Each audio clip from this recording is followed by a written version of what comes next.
Hoy te contaré dos historias que fueron compartidas por el señor Chamantirwa. Si son de tu agrado, te invito a que te suscribas a este canal y no te pierdas las siguientes historias que subiremos próximamente.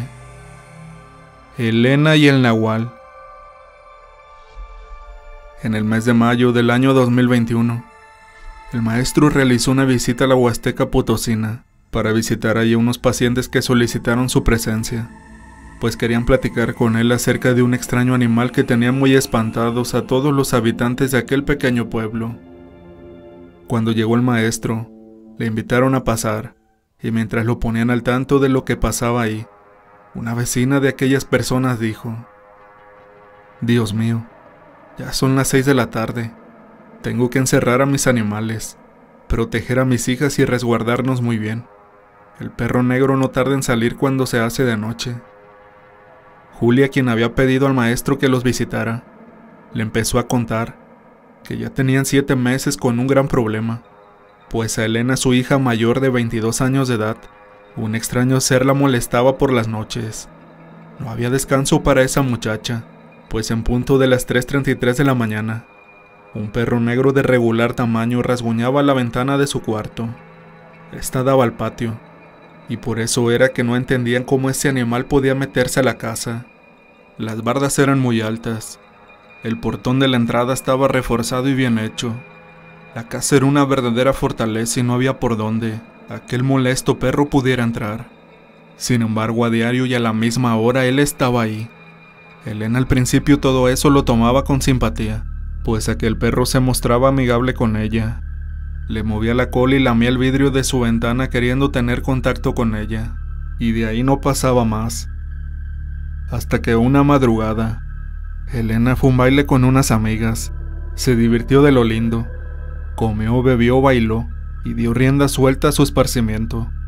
En ese festejo conoció a un joven de nombre Gerardo, quien fue del agrado de Elena, y este muchacho se portó muy caballeroso y amable al ofrecerse a llevar a su casa a Elena y a las 3 primas, vecinas de esa misma ranchería, esto en su camioneta. Cuando llegaron las primas de aquella muchacha, se despidieron dejando a aquellos jóvenes centrados en una amena plática. Tenían cerca de 1 hora platicando ya, y Gerardo le pidió que por favor le diera una oportunidad para cortejarla. Elena aceptó, cuando de pronto apareció aquel perro negro y embravecido. Quiso agredir a Gerardo y a Elena. Este animal estaba lleno de ira. Les ladraba de forma muy agresiva y fuerte. Ellos se refugiaron en el interior de la camioneta y al querer avanzar, la camioneta alcanzó a lastimar una pata de ese agresivo perro, perdiéndose en la espesura del monte.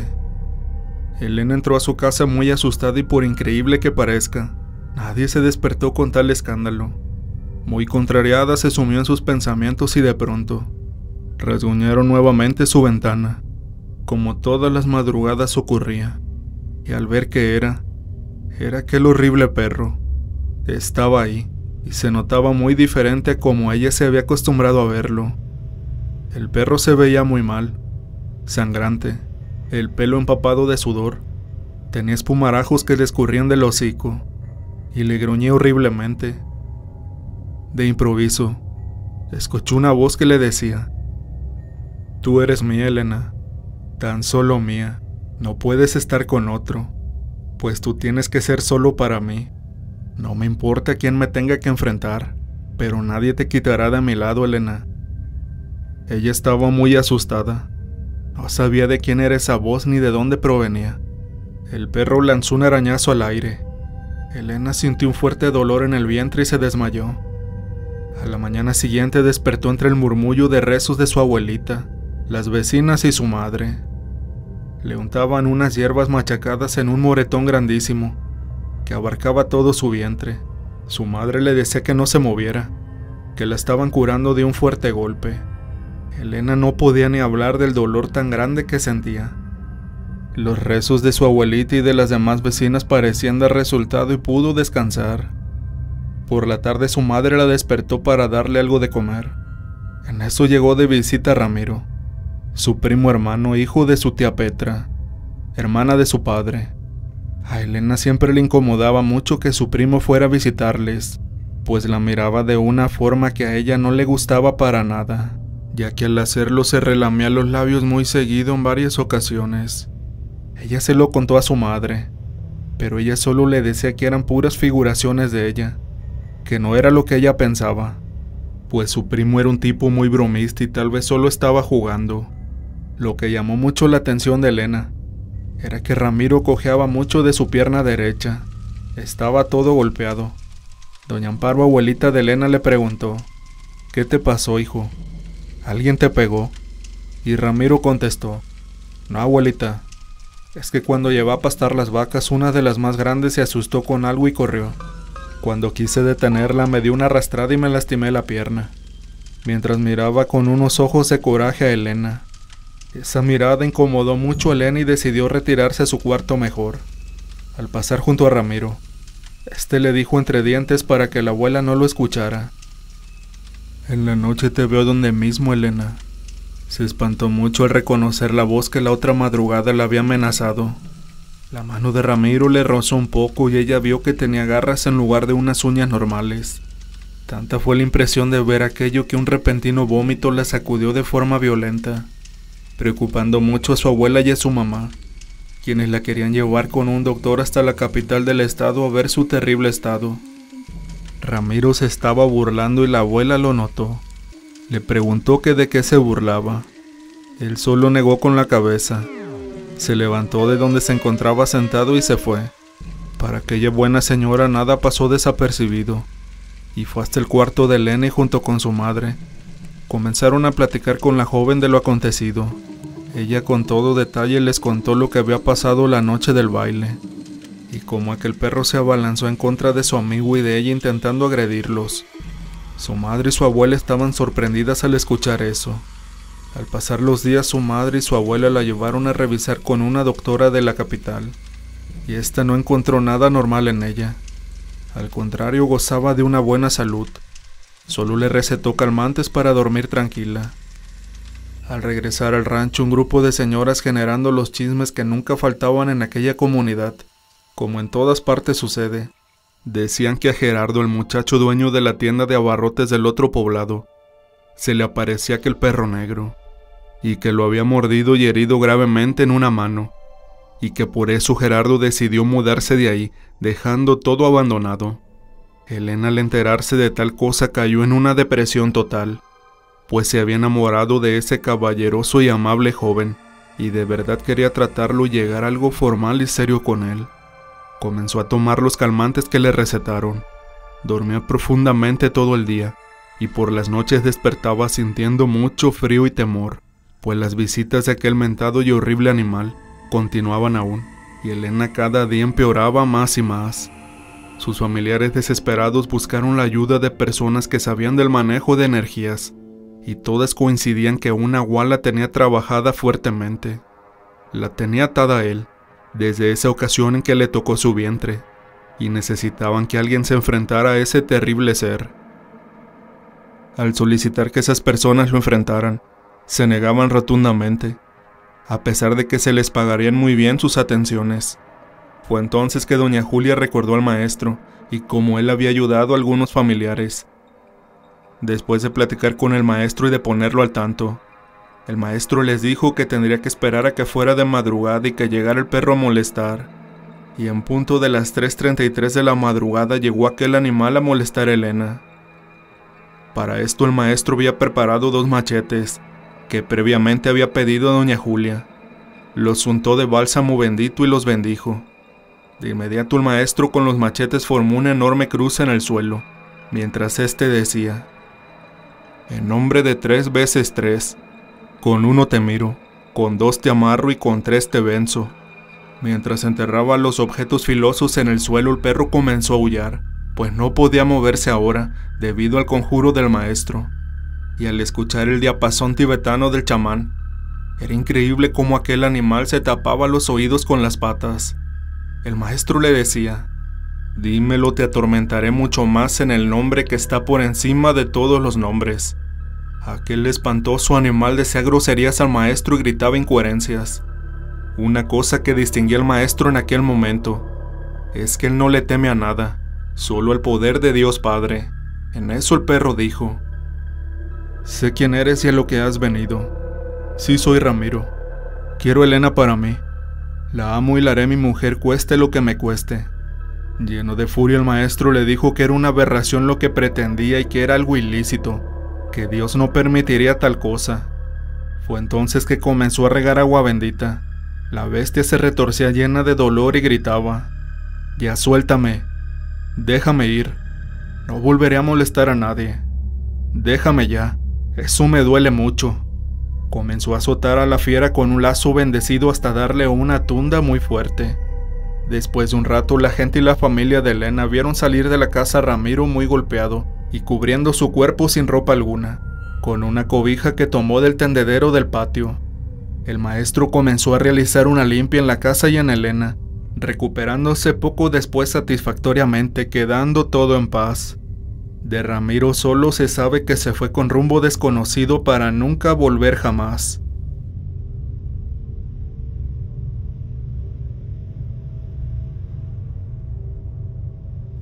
Experiencias de un payaso. Soy un payaso profesional desde los años de mi adolescencia.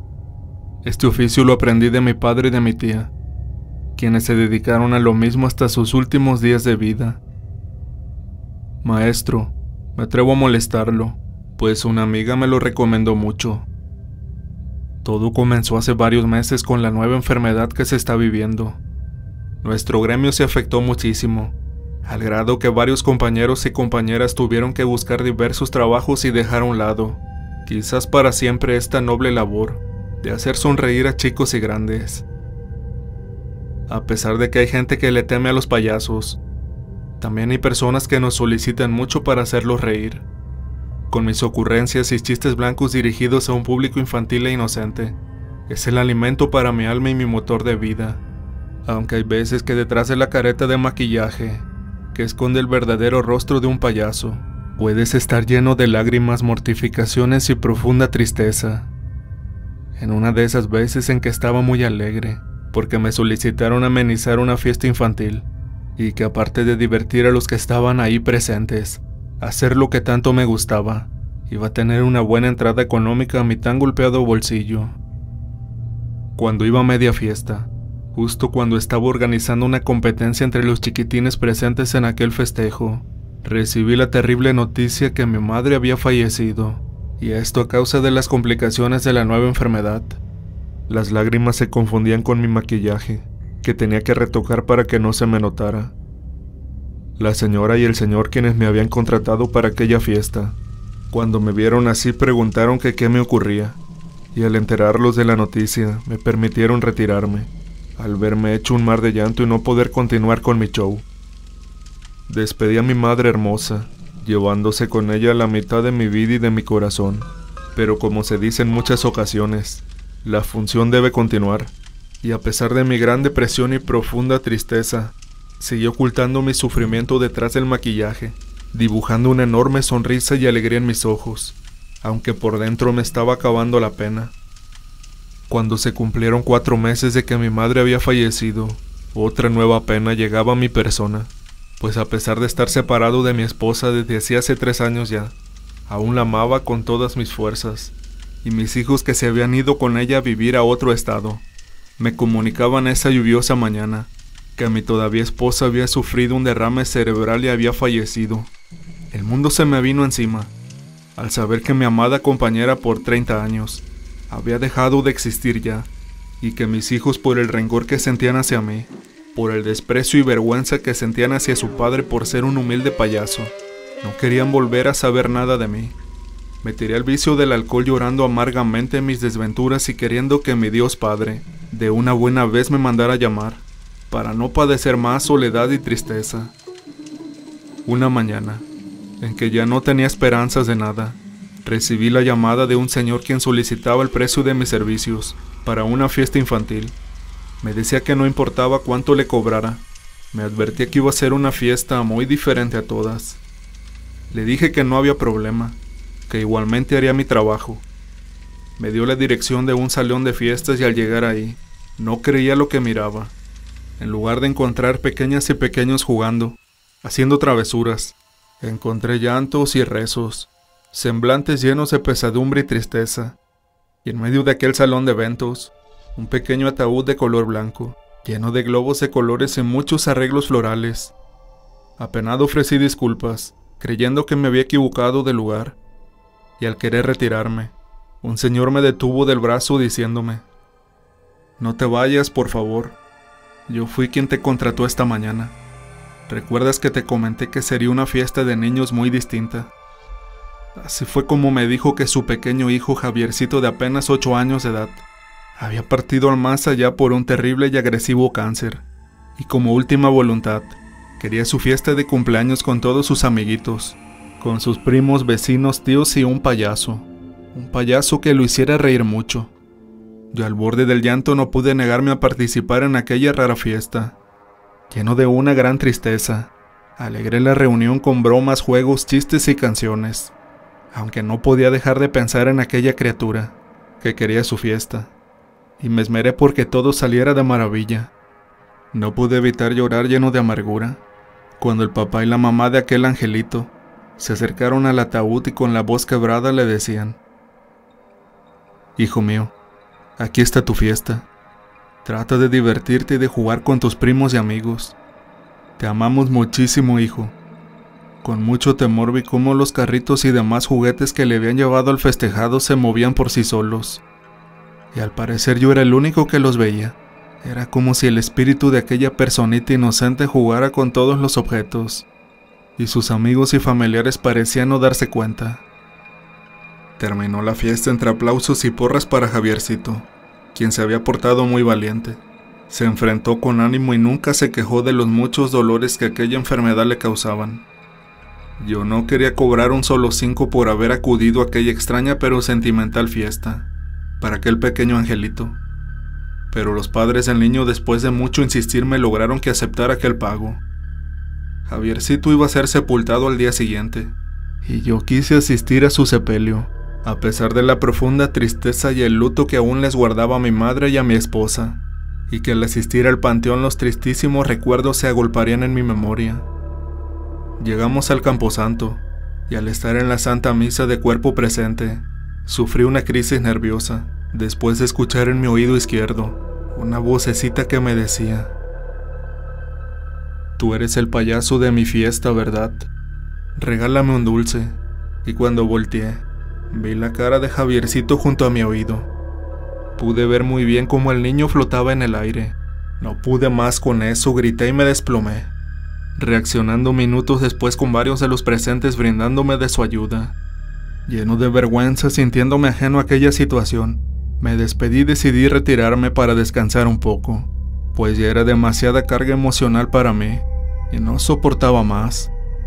Llegué a mi casa y me recosté sobre un sofá de la entrada. Como hacía un calor sofocante, abrí la ventana para que entrara un poco de aire fresco. Me quedé dormido. Un sueño reparador y placentero comenzó a relajar mi cuerpo. Hacía mucho tiempo que no había dormido tan bien. En verdad que estaba disfrutando de esa siesta, y entre mis sueños vi a mi madre que me daba su bendición, y a mi esposa que besaba mi frente y mis manos y que las dos se despedían. Desperté poco después, aún con esa sensación de tristeza en mi ser. Me puse a preparar comida, pues por mis borracheras pasadas no había comido nada bien. Cuando en una de las sillas del comedor vi una pequeña silueta bien dibujada, el pánico se apoderó de mi conciencia, pues tenía mucho miedo.